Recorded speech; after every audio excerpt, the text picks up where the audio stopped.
Hello, नमस्ते, most welcome आप सभी का। उम्मीद है सब लोग बिल्कुल बढ़िया होंगे। और इस वाली क्लास में बच्चे हम भारत के वायसराय और गवर्नर जनरलों को देखते हैं। चलिए शुरू करते हैं फिर आज का सेशन। देखो पहला क्वेश्चन क्या कहता है। पहला क्वेश्चन कहता है सविनय अवज्ञा आंदोलन के शुभारंभ के समय भारत का गवर्नर जनरल कौन था। ठीक है, अब पहले थोड़ा सा ध्यान दो, मैं तुम्हें कुछ चीज लिखवाना चाहता हूं। देखो 1757 में बच्चे सबसे पहले बंगाल का गवर्नर कौन बना था। बंगाल का गवर्नर पहला पहला वो बना था बच्चे, ध्यान रखोगे, क्लाइव। ठीक है भाई, क्लियर है, ध्यान रखोगे, क्लाइव। और ये 1760 तक के लिए रहा था। ठीक है, हालांकि ये दोबारा से आया था एक बार और ये रहा था 1765 से 1767 के बीच में भी, कोई दिक्कत नहीं।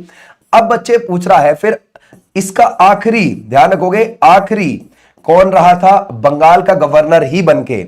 ये बच्चे वॉरेन हेस्टिंग रहा था। याद रखोगे कौन है, वॉरेन हेस्टिंग। और वॉरेन हेस्टिंग 1772 से लेकर 1774 के बीच में बंगाल का गवर्नर ही बन के रहा। और इसी को 1773 के रेगुलेटिंग एक्ट से 1774 में क्या बना दिया गया बच्चे, इसको बंगाल का गवर्नर जनरल बना दिया गया पहला। ठीक है भाई, ध्यान रखोगे, बंगाल का गवर्नर जनरल।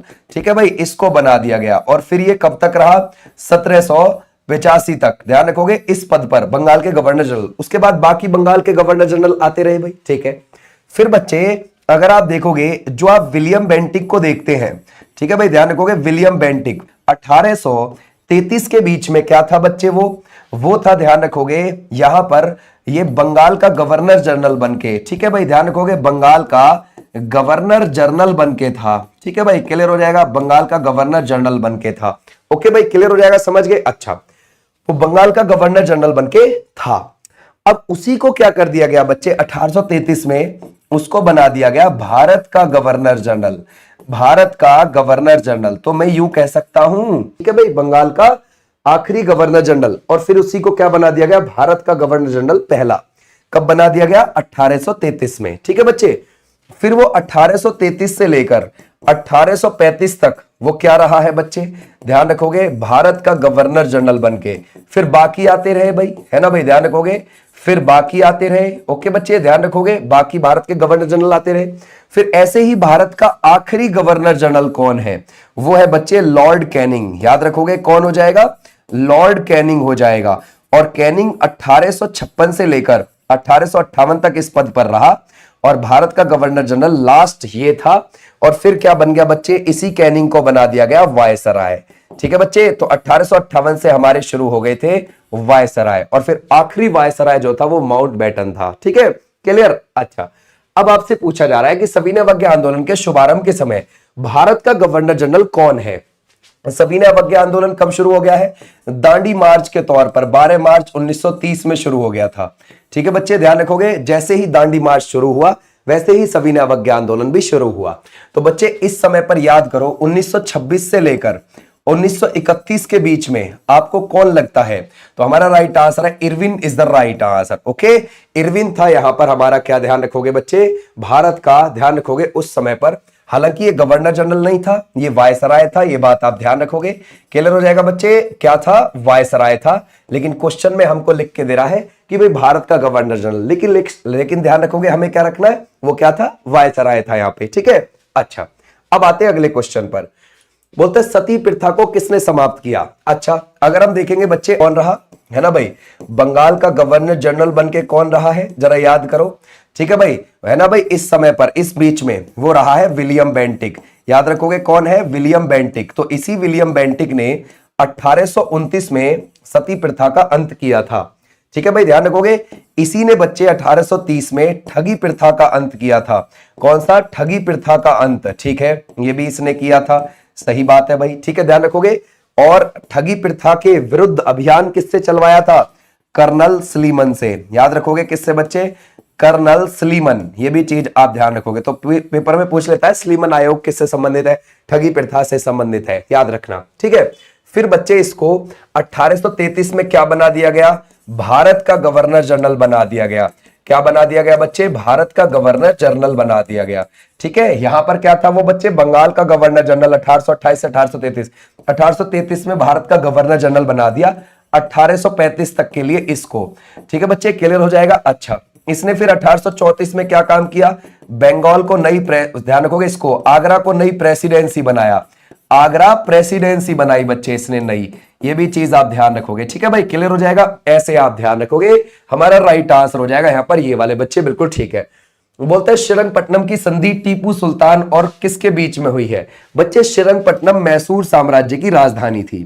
ठीक है, ध्यान रखोगे किसकी, मैसूर साम्राज्य की राजधानी। ठीक है भाई, और मैसूर साम्राज्य की राजधानी श्रीरंगपट्टनम। ठीक है, श्रीरंगपट्टनम आज के समय पर कर्नाटक में पड़ता है और ये राजधानी थी मैसूर साम्राज्य की। ठीक है भाई, कोई दिक्कत नहीं है बच्चे। ये किसने बनाया था अगर हम देखें मैसूर साम्राज्य को, ये हैदर अली ने, याद रखोगे हैदर अली ने। हैदर अली के बाद कौन संभाल रहा था, टीपू संभाल रहा था इसको, टीपू सुल्तान 1784 से लेकर 1799 के बीच में।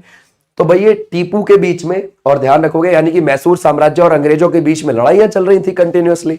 कितनी लड़ाइयां हुई हैं बच्चे, 4 लड़ाइयां हुई हैं, ये बात आप ध्यान रखोगे। ठीक है, क्लियर हो जाएगा। पहली थी 1767 से 1769 के बीच में, जो हैदर अली ने लड़ी थी, याद रखोगे, अंग्रेजों को हरा दिया था। इसको हम बोलते हैं, क्या बोलते हैं बच्चे, आंगल मैसूर युद्ध, यानी अंग्रेज और मैसूर साम्राज्य के बीच में लड़ा गया युद्ध। दूसरा है बच्चे 1780 से 1784, ये जो दूसरा युद्ध है इसको भी हैदर अली ने शुरू किया था, लेकिन बच्चे हैदर की डेथ हो जाती है कब, 1782 में ही। तो इसको पूरा कौन करता है फिर, इसको टीपू पूरा करता है, और टीपू अंग्रेजों के साथ संधि कर लेता है। यहां पर याद रखोगे कौन सी, मंगलौर की संधि कर लेता है। ठीक है भाई, मंगलौर की संधि। फिर इसके बाद 1790 से 1792 में तीसरा युद्ध लड़ा जाता है, और ये किसके बीच, टीपू वर्सेस अंग्रेज, और अंग्रेज यहां पर टीपू को हरा देते हैं और श्रीरंगपट्टनम की संधि कर लेते हैं। और ये जो संधि करी है उस समय पर बच्चे कौन है यहां पर, याद रखोगे, बंगाल का गवर्नर जनरल। ठीक है भाई, बंगाल का गवर्नर जनरल कौन हो जाएगा बच्चे उस समय पर, वो हो जाएगा, ध्यान रखोगे यहां पर, कार्नवालिस। ठीक है भाई, कार्नवालिस जो था वो 1786 से लेकर 1793 के बीच में वो क्या था, है ना भाई, वो था इस समय पर बंगाल का गवर्नर जनरल बन के। ठीक है बच्चे, ध्यान रखोगे, बंगाल का गवर्नर जनरल बन के था। तो इसने ही 1792 में, ध्यान रखोगे, क्या करी थी, यहां पर श्रीरंगपट्टनम की संधि करी थी, क्योंकि श्रीरंगपट्टनम किसकी राजधानी थी भाई, सीधी सी बात है, मैसूर साम्राज्य की, और उसके ऊपर अंग्रेजों का कब्जा हो गया था। तो अब टीपू को सीधी सी बात संधि करनी पड़ेगी। ठीक है, उसके बाद 1799 में टीपू इस युद्ध में चौथे वाले में मारा ही जाता है।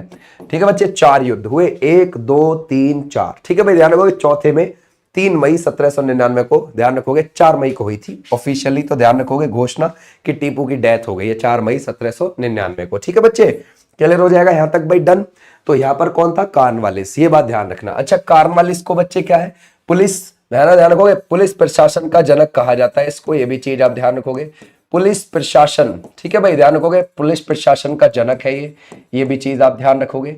इसने बच्चे 4 सर्किट कोर्ट भी बनवाए थे। ठीक है, ध्यान रखोगे, कितने, 4 सर्किट कोर्ट भी बनवाए थे, और वो कहां कहां बनवाए थे, जैसे कि कलकत्ता के अंदर, जैसे कि ढाका के अंदर, जैसे कि मुर्शिदाबाद के अंदर, जैसे कि पटना के अंदर। ठीक है भाई, ध्यान रखोगे, जैसे कि पटना के अंदर, ये पूछा जाता है, ध्यान रखना। ठीक है, क्लियर हो जाएगा, डन। आ जाओ नेक्स्ट पर। बोलते हैं किसके प्रशासन के तहत भारतीय पुरातत्व सर्वेक्षण ने काम करना शुरू किया। बच्चे, ये जो पुरातत्व सर्वेक्षण है इसकी स्थापना 1861 में हुई। अब जरा सोचो यहां पर कि भाई 1856 से लेकर 1858 तक तो वो हमारा क्या था, भारत का गवर्नर जनरल था। कौन है ना भाई, भारत का गवर्नर जनरल। ठीक है, और बच्चे फिर उसको 1858 से लेकर 1862 तक क्या बना दिया गया, ध्यान रखोगे, पहला वायसराय। वो कौन है जरा याद करो, वो हो जाएगा कैनिंग। ठीक है भाई, ध्यान रखोगे, कैनिंग। ठीक है, क्लियर है। कैनिंग के समय पर ही 1857 की क्रांति हुई है बच्चे, याद रखोगे, क्रांति हुई है। और इसी के समय पर ही बच्चे 1856 में क्या हुआ था, विधवा पुनर्विवाह, याद रखोगे, कौन सा बच्चे, विधवा पुनर्विवाह अधिनियम लागू हुआ है। ठीक है, ये भी चीज आप ध्यान रखोगे, विधवा पुनर्विवाह अधिनियम लागू हुआ है, ये भी चीज आप ध्यान रखोगे। ठीक है भाई, क्लियर हो जाएगा, यहां तक डन है ना। तो ऐसे आप ध्यान रखोगे, क्लियर हो जाएगा, शाबाश। आ जाओ भाई। अच्छा, इसी के समय पर, कैनिंग के समय पर 1859 में बच्चे क्या हुआ था, नील विद्रोह हुआ था।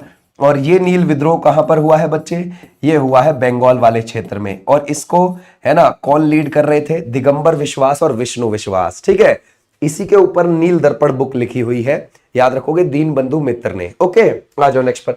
बोलता है 1905 में बंगाल का विभाजन किसके द्वारा किया गया। बच्चे 1905 की बात कर रहे हैं और 16 अक्टूबर में विभाजन हुआ था बच्चे, है ना। इसकी घोषणा ऑफिशियली कब हो गई थी? 16 अक्टूबर 1905 को।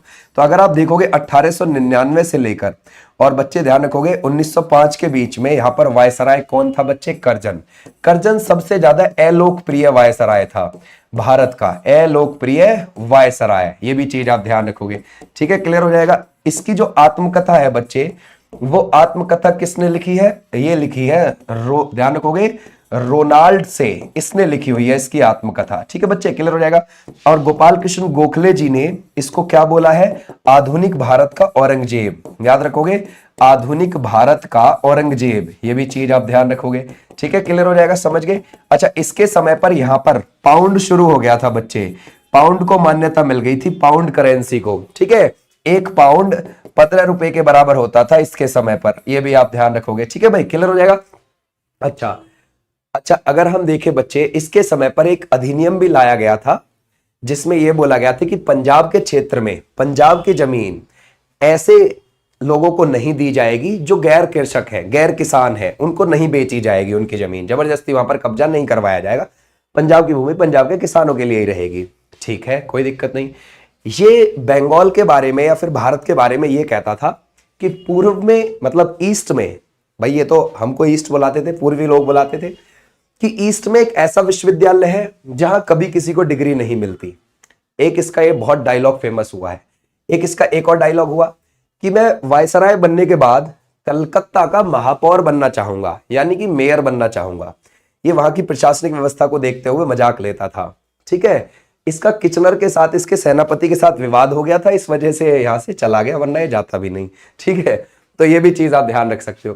कांग्रेस के बारे में कहता है कि कांग्रेस अपनी अंतिम, ध्यान रखोगे, अंतिम सांसें गिन रही है, मैं इसे मरते हुए देखना चाहता हूं, समझ गए। तो ऐसे भी आप ध्यान रख सकते हो। एक कर्जन है, बोलते हैं भारत का अंतिम ब्रिटिश वायसराय कौन था? बच्चे अंतिम ब्रिटिश वायसराय आपको कौन लगता है?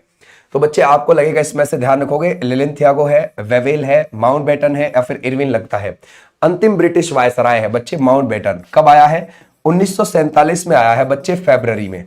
और कब तक रहा है यहाँ? जून तक रहा है, 1948 तक, ठीक है बच्चे, ध्यान रखोगे, ये हमारा अंतिम वायसराय था। और ध्यान रखोगे, स्वतंत्र भारत का पहला गवर्नर जनरल भी था, याद रखोगे बच्चे, ध्यान रखोगे, इसको क्या बोल देते हैं? स्वतंत्र भारत का पहला गवर्नर जनरल भी बोल देते हैं, पहला गवर्नर जनरल, ये भी आप ध्यान रखोगे। अच्छा, इसके बाद कौन बने थे भाई? अगर आप देखोगे, सी राजगोपालाचारी बने थे। उनको क्या बोल दिया जाता है? उनको बोल देता है स्वतंत्र भारत का पहला भारतीय गवर्नर जनरल, पहला भारतीय गवर्नर जनरल, ये भी आप ध्यान रख सकते हो, ठीक है भाई, क्लियर हो जाएगा, ये भी आप ध्यान रख सकते हो, ठीक है भाई, क्लियर हो जाएगा यहां तक, ऐसे भी आप ध्यान रखोगे, डन है, क्लियर। वो है सी राजगोपालाचारी, जो पहले भारतीय गवर्नर जनरल थे आजाद भारत के। बोलता है निम्नलिखित में से कौन सा जोड़ा सही ढंग से मेल नहीं खाता है? चलो देखते हैं भाई। भाई हड़प की नीति डलहौजी ने बिल्कुल शुरू करी थी, है ना भाई, ध्यान रखोगे, ये बिल्कुल बिल्कुल सही है। और डलहौजी का टाइम पीरियड है 1848 से 1856 के बीच का। लॉर्ड मिंटो बिल्कुल सही है भाई, इंडियन काउंसिल एक्ट 1909 के समय पर आया है ना, ध्यान रखोगे। और कभी कभी तो इनको क्या भी बोल दिया जाता है, ध्यान रखोगे, मॉर्ले मिंटो, ध्यान रखोगे, है ना, क्या बोल दिया जाता है, ध्यान रखोगे, मॉर्ले मिंटो सुधार भी बोल दिया जाता है, ये भी चीज आप ध्यान रखोगे, ठीक है, क्लियर हो जाएगा। मॉर्ले मिंटो, मिंटो हो गया वायसराय और मॉर्ले हो गए भारत राज्य सचिव, ठीक है। अच्छा, वेलेजली के समय पर सहायक गठबंधन, बिल्कुल वेलेजली यहां पर 1798 से लेकर 1805 के बीच में था, ठीक है भाई, क्लियर हो जाएगा, ये था यहां पर, कौन है? वेलेजली, ठीक है। कर्जन की अगर हम बात करें, इसके समय पर ध्यान रखोगे, ये वर्नाकुलर प्रेस एक्ट नहीं आया है, ये जो आया है बच्चे लिटन के समय पर आया है। और लिटन जो है हमारा यहाँ पर, ये है बच्चे, ध्यान रखोगे, कब से कब तक? 1876 से 1880। तो इसके समय पर ही वर्नाकुलर प्रेस एक्ट जो था, ये 78 में पारित किया गया, यानी कि देसी भाषाओं में न्यूज़पेपर नहीं छपेंगे, सिर्फ अंग्रेजी भाषाओं में न्यूज़पेपर छपेंगे, ताकि कुछ चुनिंदा पढ़े लिखे लोग ही समझ पाए बात को। देसी में छपेंगे तो सब पढ़ लेंगे, और सब पढ़ लेंगे तो अंग्रेजों पे जूता बजने का डर है, ठीक है, तो ये भी चीज ध्यान रखोगे। अच्छा, अब दूसरी बात, अगर आपसे पूछे, इसी के समय पर बच्चे शस्त्र अधिनियम भी आया था। क्या आया था? शस्त्र अधिनियम। और ये भी कब का है? 1878 का ही है। अच्छा, ये जो शस्त्र अधिनियम है इसमें बोला गया कि भारतीय जो लोग हैं अगर उन्हें हथियार रखना है तो लाइसेंस रखेंगे जरूर। अंग्रेजों के लिए लाइसेंस कोई जरूरी नहीं है, लेकिन भारतीयों के लिए है। और ये जो बच्चे आप देख रहे हो, है ना, लिटन के समय पर ही ये शस्त्र अधिनियम भी आया है, ये भी याद ध्यान रखना।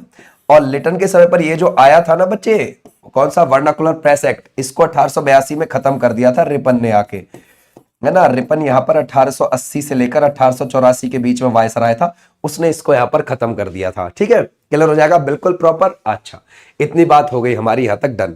इसी के समय पर, लिटन के समय पर दिल्ली दरबार लगा था, ये भी चीज आप ध्यान रखोगे, 1877 में, ध्यान रखोगे, दिल्ली के अंदर। और बच्चे उस दिल्ली में जब लगा था तो केसर हिंद की उपाधि दी गई थी महारानी विक्टोरिया को। ठीक है, आ जाइए नेक्स्ट पर। बोलता है महात्मा गांधी ने निम्नलिखित में से किसके साथ सविनय अवज्ञा आंदोलन को स्थगित करने और गोलमेज सम्मेलन में भाग लेने के लिए समझौते पर हस्ताक्षर किए? इरविन के साथ। भाई अगर आप देखोगे इरविन का जो टाइम पीरियड है, इरविन है कब से, 1926 से लेकर 1931, 18 अप्रैल तक यहां पर बैठा था। ठीक है भाई, ध्यान रखोगे, इस तक यहां पर बैठा हुआ था। ओके, तो ये जो हुए हैं 1931 को 5 मार्च को हस्ताक्षर हुए हैं, है ना भाई, गांधी इरविन समझौते पे, जो कि 17 फरवरी से चल रहा था। 17 फरवरी 1931 से चल रहा था, 5 मार्च को जाके साइन हो गए हैं गांधी इरविन समझौते पर। तो हमारा राइट आंसर क्या हो जाएगा, ये। ओके, इस समझौते को दो महात्माओं का मिलन बोला था, किसने, सरोजिनी नायडू ने। ठीक है भाई, क्लियर हो जाएगा। इसमें कुछ बातें गांधी जी की मानी गई और कुछ बातें इरविन की मानी गई। इरविन ने बोला, देखो तो इरविन ने बोला कि मैं क्रांतिकारियों को छोड़ तो सकता हूं लेकिन उनको नहीं छोड़ूंगा जिनके ऊपर हत्या का आरोप है। अब भगत सिंह जी के ऊपर हत्या का आरोप था, आप लोगों को पता है। ठीक है, अब इरविन ने बोला ठीक है, इंडियंस जो है वो धरना दे सकते हैं शांतिपूर्वक, और ध्यान रखोगे नमक भी बना सकते हैं, कहां पर, समुद्र के किनारे, कोई दिक्कत नहीं है। तो गांधी जी की कुछ बातें मानी गई। ठीक है, ध्यान रखोगे। और इरविन की ये शर्त थी कि अब जो है भारतीयों को जो है बच्चे, ये कांग्रेस को और कांग्रेस के कुछ मेंबर्स को वो आना पड़ेगा, कहां, गोलमेज सम्मेलन में हिस्सा लेने के लिए, सेकंड वाले में। तो गांधी जी बोले ठीक है हम आएंगे। तो कुछ गांधी जी की बातें मानी गई और कुछ इरविन की बातें मानी गई इसमें। ठीक है, तो हमारा राइट आंसर है ये। बोलता है भारतीय रेलवे और टेलीग्राफ सेवाएं ये किसके शासनकाल में शुरू हुई हैं? भाई ऑब्वियसली हमें पता है डलहौजी के समय पर शुरू हुई है। ठीक है, ध्यान रखोगे, डलहौजी बच्चे 1848 से लेकर 1856 तक यहाँ पर भारत का गवर्नर जनरल बन के था। क्या था बच्चे, भारत का गवर्नर जनरल बन के था, ये भी हमको पता है। ठीक है भाई, क्लियर हो जाएगा यहाँ तक, डन। अच्छा, अब दूसरी बात, ये तो चलो ठीक है, लेकिन अगर हमसे यूं पूछा जाने लगे कि भाई इसने क्या एक नीति लगाई थी, हड़प की नीति लगाई थी। किसने बच्चे हड़प की नीति लगाई? इसी ने, डलहौजी ने। उस हड़प की नीति से सबसे पहले 1848 में सतारा को लपेटा गया था बच्चे। ठीक है, और फिर 1849 में संबलपुर और जैतपुर को, ठीक है ध्यान रखोगे, संबलपुर प्लस जैतपुर को लपेटा गया था। और उसके बाद 1800 किसमें बच्चे, 50 में वो किसको लपेटा गया, बघाट को, याद रखोगे, किसको, बघाट को, ये भी आप ध्यान रखोगे। और फिर 1852 में बच्चे किसको, उदयपुर को, ये भी चीज आप ध्यान रखोगे। फिर 1853 में किसको, झांसी को बच्चे, याद रखोगे, झांसी को। और 1854 में नागपुर को, है ना, ध्यान रखोगे, नागपुर को। और 1856 में अवध को, ऐसे भी आप ध्यान रखोगे, अवध को। तो ऐसे रियासतों को हड़पा गया था इसके समय पर। इसने 3 रूल बनाए थे, 3 रूल में से तीसरा रूल बहुत फेमस था। उसमें बोलता है कि भाई जो भी रियासतें अंग्रेजों के समय पर यहां पर उपजी हैं, वो रियासतों के राजा अपना उत्तराधिकारी ऐसे बंदे को नहीं बना सकते जो उन्होंने गोद लिया हो। अगर उन्होंने गोद लेके अपना उत्तराधिकारी आने वाला डिक्लेयर कर दिया तो उनकी रियासतें स्वतः ही ब्रिटिश साम्राज्य में शामिल हो जाएंगी अपने आप। ठीक है, तो ये आप ध्यान रखोगे। तो ऐसे ऐसे इनको लपेटा गया है। लेकिन ये जो अवध था, अवध पर ये रिपोर्ट लागू नहीं हो रही थी, तो अवध को कुप्रशासन का आरोप लगाकर शामिल कर लिया गया। बोलता है निम्नलिखित में से कौन बंगाल के स्थायी बंदोबस्त से जुड़ा है? बच्चे 1793 में स्थायी बंदोबस्त, ठीक है, ये शुरू हुआ और ये कॉर्नवालिस उसी से जुड़ा हुआ है। स्थायी बंदोबस्त क्या था? इसने जमींदारों को बोला था, ध्यान रखोगे, इस जो स्थायी बंदोबस्त की प्रणाली है, परमानेंट सेटलमेंट, जमींदारों से बोला कि आप जो है 11 हिस्से में से 10 हमें दे दीजिए और 1 अपने पास रख लीजिए। जो भी आप किसानों से जितना भी लेकर आ रहे हैं तो उसमें से 10 हिस्सा हमें दे दीजिए, 1 अपने पास रख लीजिए। बस यही सबसे बड़ी दिक्कत थी। जमींदार कितना ही भी ला रहे थे किसानों से, उन्हें परेशान कर करके, समझ गए, इसीलिए ये आगे जाके फ्लॉप हुई थी जमींदारी प्रणाली। ठीक है बच्चे, क्लियर हो जाएगा। इसकी जगह फिर रैयतवाड़ी आई बहुत बड़े लेवल पर। रैयतवाड़ी जो थी वो 51% भारत के हिस्से पर फैली थी। और रैयतवाड़ी में क्या था, बीच से जमींदारों को हटा दिया गया, डायरेक्ट किसान और अंग्रेजों के बीच में समझौता हुआ। ठीक है भाई, आ जाइए नेक्स्ट पर। निम्नलिखित में से किसे आधुनिक भारत का निर्माता कहा जाता है? वो कौन है बच्चे आधुनिक भारत का निर्माता? डलहौजी ही तो है। ठीक है, ध्यान रखोगे, डलहौजी को ही कहा जाता है। बोलता है बच्चे, निम्नलिखित में से किस गवर्नर जनरल ने टीपू सुल्तान के खिलाफ ट्रिपल अलायंस का गठन किया? देखो अभी हमने 4 युद्ध देखे थे, ठीक है, किस किस के बीच? आंगल मैसूर युद्ध। ठीक है, अब उनमें से जो तीसरा युद्ध है वो 1790 से लेकर 1792 के बीच का है, तीसरा वाला जो युद्ध है। ठीक है भाई, ये जो थर्ड युद्ध है।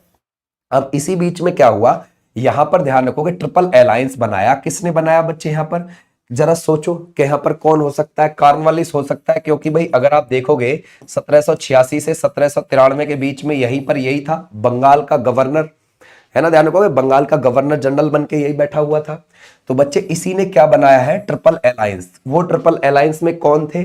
उसमें थे बच्चे अंग्रेज, अंग्रेज के साथ में मराठा थे, मराठा के साथ निजाम। ये 3 लोग लड़े, किससे जाकर? डायरेक्ट ये लड़े, ध्यान रखोगे, इनसे, यानी कि मैसूर साम्राज्य से, टीपू से लड़े जाके। टीपू हार गया, टीपू की राजधानी श्रीरंगपट्टनम पर भी कब्जा कर लिया गया।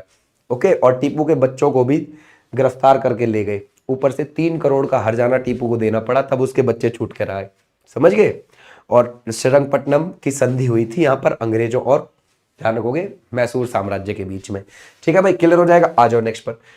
निम्नलिखित में से किसने शिमला में, है ना भाई, ध्यान रखोगे, वाइस रीगल लॉज के निर्माण में गहरी दिलचस्पी दिखाई और 1888 में इसके पहले, है ना, अधिभोगी भी बने? जरा बताओ तो बच्चे किसने बनवाई 1888? सोचो, अगर हम देखेंगे यहां पर 1884 से लेकर 1888 के बीच में कौन था? ऑब्वियसली कौन था? डफरिन था। और डफरिन ने ही एओ ह्यूम से कहकर क्या बनवाई थी बच्चे? कांग्रेस की स्थापना करवाई थी, है ना। कब करवाई थी? 28 दिसंबर 1885 को।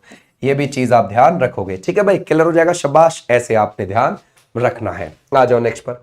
बोलते हैं बच्चे, निम्नलिखित में से किसे भारत के स्थायी स्वशासन के जनक के रूप में जाना जाता है? वो कौन है बच्चे? रिपन है। रिपन यहां पर 1880 से लेकर 1884 के बीच में रहा, याद रखोगे, है ना। अच्छा, ये जो बच्चे ध्यान रखोगे रिपन है, इसने हमारे यहाँ नियमित जनगणना शुरू करवाई थी 1881 में, या फिर आप नियमित बोल सकते हो या फिर पूर्णतः जनगणना बोल सकते हो। ठीक है, ध्यान रखोगे, वो शुरू करवाई थी इसने 1881 में। राइट बात है। अच्छा, अगर मैं आपसे यूं कहने लगूं बच्चे, है ना, कि चलो ये तो ठीक है 1881 में उसने करवाई है, 1882 में इसने क्या काम किया बच्चे? वर्नाकुलर प्रेस एक्ट को रद्द करवा दिया।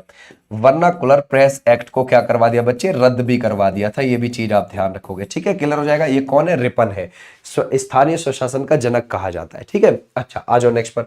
बोलता है किस गवर्नर जनरल के अधीन 1878 में घृणित, ध्यान रखोगे, घृणित वर्नाकुलर प्रेस एक्ट पारित किया गया था? अभी हमने देखा लिटन के समय पर किया गया था। ओके, और रिपन ने उसको रद्द कर दिया था। आ जाओ नेक्स्ट पर।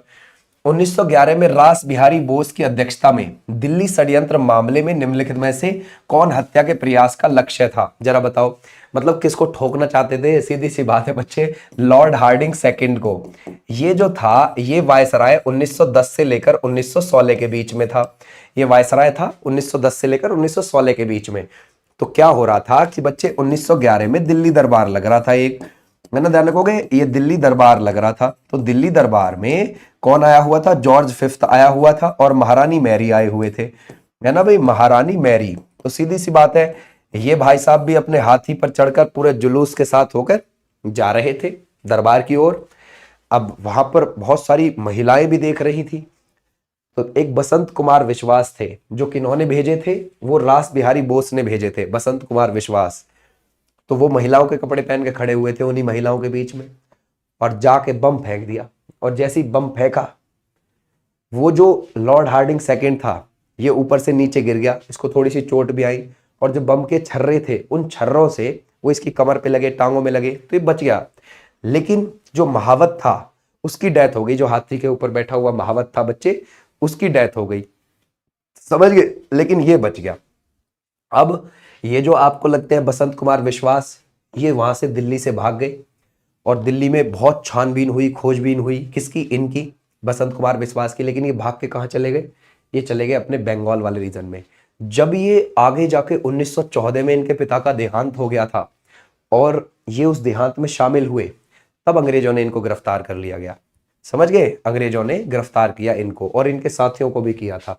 ये भी चीज आप ध्यान रखोगे, ठीक है। लेकिन प्लानिंग किसकी थी? वो प्लानिंग थी इनकी, ठीक है, ऐसे आप ध्यान रखोगे। बोलता है रॉलेट एक्ट, जिसने सरकार को अनिश्चित काल के लिए बिना किसी मुकदमे के लोगों को हिरासत में रखने के अधिकार दिया। कितने साल तक? 2 साल तक। देखो रॉलेट एक्ट क्या था? सर सिडनी रॉलेट के नाम पर था ये, और इसमें यह था कि भाई डिस्ट्रिक्ट मजिस्ट्रेट आपको सिर्फ संदेह के आधार पर ही 2 साल के लिए जेल में रख सकता है। बताओ ये काय का कानून है भाई, है ना? ये तो आदमी झुंझला जाएगा यार बेवजह। और अब भाई इसको काला कानून बोला गया, बिना वकील, बिना दलील, बिना अपील वाला कानून, ठीक है, ध्यान रखोगे। तो ये बच्चे किसके समय की बात है? ये किसके कार्यकाल में आया? चेम्सफोर्ड के कार्यकाल में। और चेम्सफोर्ड जो है बच्चे कब का है? 1916 से 1921 के बीच का है वायसराय, ठीक है भाई, ध्यान रखोगे, वायसराय चेम्सफोर्ड। ध्यान रखोगे एक्ट 1878 में ये किसके पारित? ध्यान रखोगे निरस्त किसके समय पर किया गया है? तो बच्चे निरस्त जो किया गया है वो किसके समय पर? बच्चे ध्यान रखोगे रिपन के समय पर किया गया है, ठीक है। ऐसे ही मैं अगर आपसे पूछूं बच्चे दास प्रथा का अंत कब हुआ? दास प्रथा का अंत हुआ था बच्चे 1843 में। किसके? एलन बरो के समय पर। ध्यान रखोगे एलन बरो इसके समय पर हुआ था, ये बात ध्यान रखोगे। एलन बरो 1842 से लेकर 1844 के, है ना भाई, बीच में यहां पर था, ये बात ध्यान रखोगे। प्रेस का मुक्तिदाता किसको कहा जाता है? प्रेस का मुक्तिदाता, जैसे आपको यूं पूछा जाए तो बच्चे प्रेस को मुक्तिदाता कहा जाता है। ध्यान रखोगे किसको? 18 से 35-36 के बीच में कौन आया था?